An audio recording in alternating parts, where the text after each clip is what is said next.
For generations, the American military has served to protect our country and its citizens without question or hesitation. Whether they serve at home or abroad, our soldiers are all regular people doing their jobs.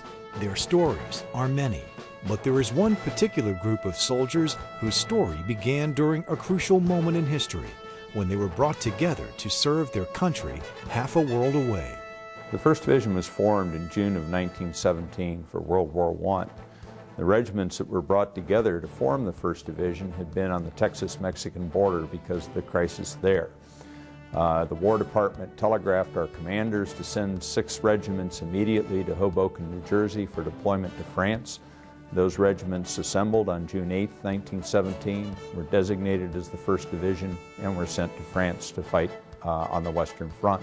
What was expected of them was to perform very well immediately in order to bolster Allied morale. Known as the Fighting First, these soldiers paved the way for American troops in World War I. An important member of the division was Chicago Tribune publisher Robert R. McCormick, who developed a passion for serving his country. Robert McCormick volunteered for military service in 1915 after he came back from a tour on the Russian front as a war correspondent. When the United States entered World War I, he volunteered to be federalized and go overseas, and because early in the war the only combat force was the 1st Division, he was assigned to the 1st Division. He fought in America's first battle in Europe, the Battle of Cantigny in May of 1918. And like a lot of World War I veterans, he was so profoundly affected by his experience that when he returned from the war in 1919, he renamed this estate Cantigny in honor of that battle. For years, Colonel McCormick held reunions here, inviting fellow 1st Division veterans until his death in 1955. Robert McCormick stated in his will that his estate was to be left as a public park for the instruction, recreation, and welfare of the people of the state of Illinois.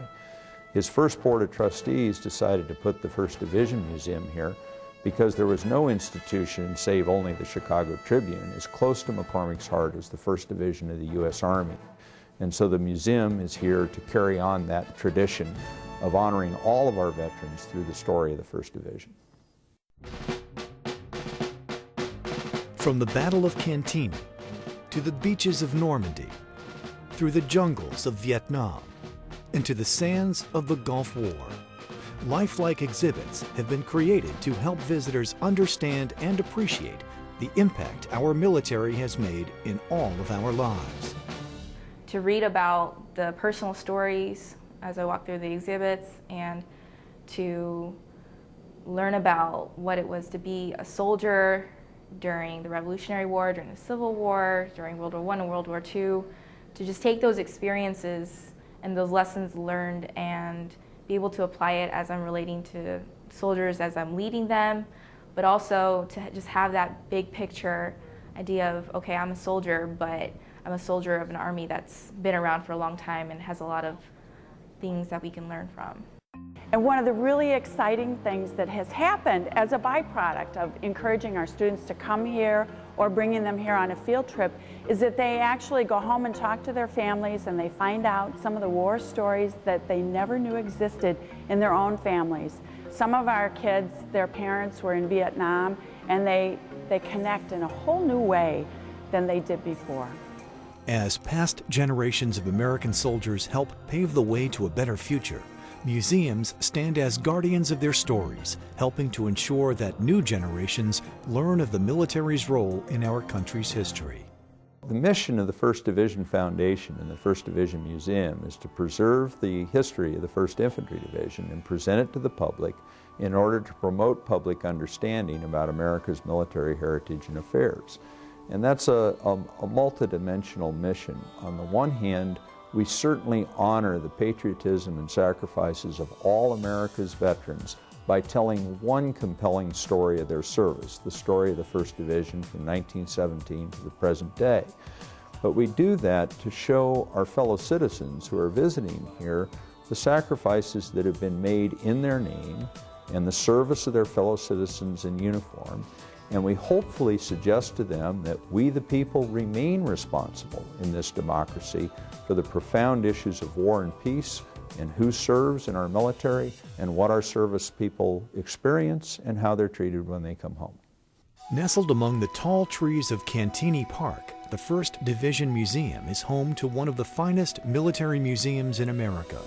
Located just 30 miles west of Chicago, the 1st Division Museum is visited by over 120,000 people annually.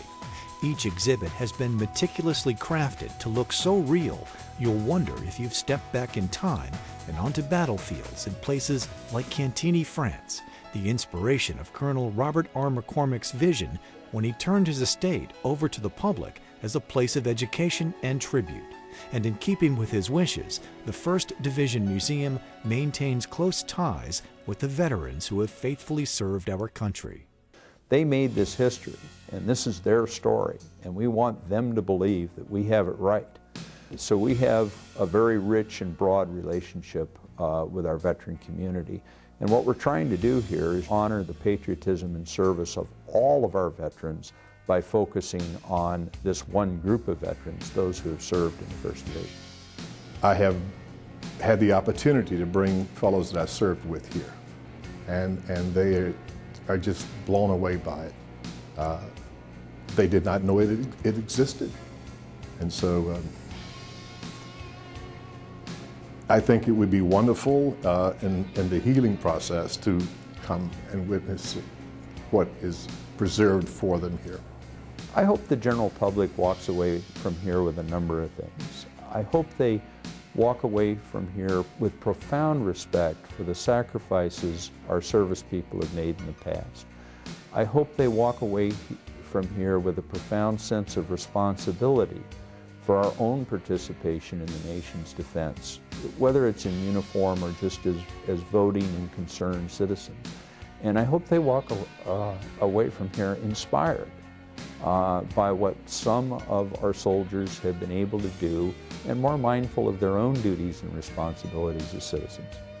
The 1st Division Museum is a place where the experiences of our soldiers are honored and will be for generations to come. For more information, visit 1stdivisionmuseum.org or call the number on your screen.